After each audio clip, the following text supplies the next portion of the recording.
Clash of Clans has been around for over 11 years and has received hundreds of updates, and it is guaranteed that some of these updates will be a lot worse than others, with some even leading to massive review bombs of the game. And today we will be going over some of these most hated updates, so let's get right into it. The first update was the Town Hall 11 update in December of 2015. This was probably the most hated update at the time and led to massive amounts of review bombing, where there were almost as many 1-star reviews as 5-star reviews. But the problem in this update wasn't the Town Hall 11. Instead, it was farming. This update had essentially ruined farming for a majority of the casual players. The first big thing was that you no longer got shield if your town hall got destroyed. This meant that farmers couldn't just place their town halls on the outside of their base, since at the time, it was understood that an attacker would just destroy the town hall to get the trophies and leave the rest of the loot behind. This would basically let the defender get some shield, which protected their loot, and let the attacker get trophies so that they could go to the higher leagues. So it was basically a win-win situation. But this update ended that, and it made a lot of people angry. Plus, destroying the town hall also gave a ton of resources now, which just made it even worse.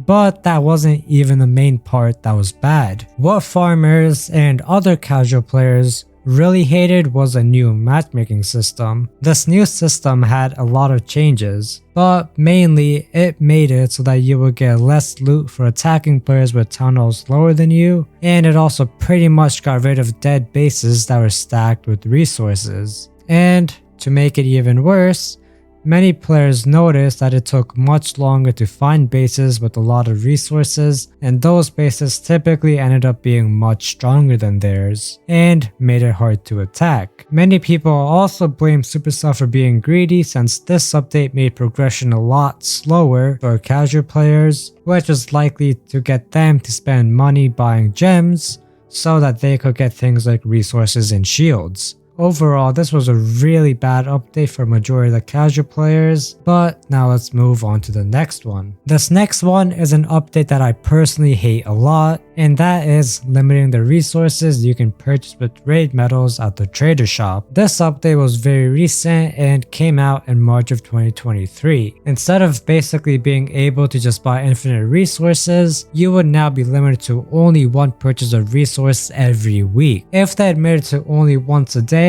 then it wouldn't be that bad, but once a week was way too long. The raid medal shop before this nerf was arguably one of the best things the game ever had. If you were running a little bit low on some resources, you could just quickly buy from the trader without having to do some attacks, which is kind of similar to the last update I talked about, since this one also severely nerfed farming. I used to rely on the trader shop to buy all my resources so I could upgrade my builder base to unlock the 6th builder, and I know plenty of other people did this as well. It was much easier and much more efficient than farming on the builder base, since the rewards are also very limited at the time. And honestly, this update is one of the biggest reasons that I just stopped playing the builder base, since farming on it just wasn't fun. While this update affected the gameplay, the next update was arguably even more hated despite not affecting the gameplay, and this was the removal of global chat. It was removed in October of 2019, and it created massive amounts of outrage when it happened. Clash of Clans just didn't feel the same without global chat, since Clash of Clans is a strategy game, but it also was a social game, and getting rid of global chat basically just got rid of that. And global chat was also a really good way to recruit new members into your clan, and was a way to know if someone would be a good fit or not. I'm sure everyone that used to play back then used global chat and either saw people getting recruited or even recruited people themselves.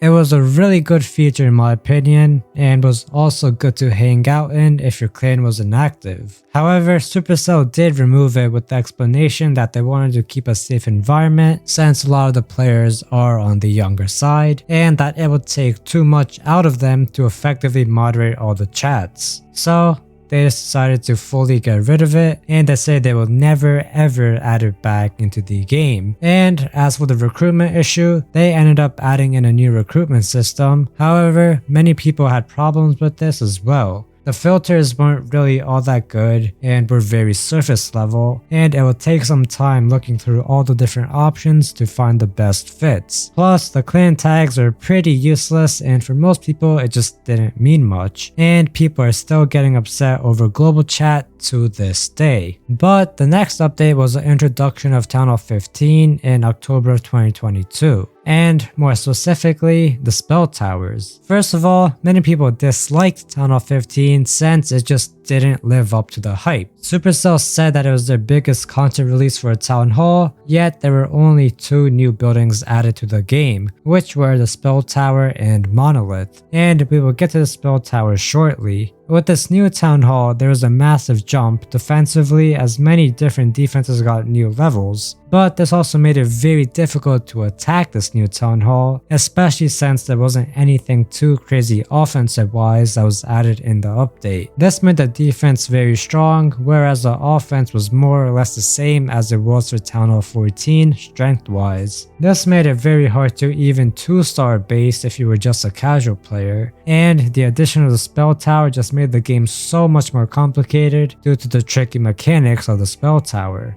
This whole update really just seemed to be targeted towards the pro players to make it more interesting for them, and basically became too hard for a lot of the casual players since they don't have the time to learn all sorts of complicated attacking strategies for all the different types of base layouts. All of this made many casual players hate Town Hall 15, but now let's move on to the final update. This update changed something that most players believed was harmless and fun, and it was the ability to sell your buildings. Majority of players just did it to mess around with and to make funny and unique bases. It was seen as pretty harmless since the people that did it typically knew what they were doing, and it was something that was just amusing to look at for people that were scouting. However, there were some problems that came with this, with the main issue being people just selling their town halls. This meant that attackers wouldn't be able to 3-star a base since destroying the town hall gave an entire star. And this was very concerning to Supercell, even though a majority of players didn't really care. Supercell would end up having to ban players that did this, and eventually, similar to the global chat situation, they just couldn't be bothered with this moderation and decided to remove the ability to sell buildings. This made many people angry since they would often use a second or third account to mess around with to create these troll bases,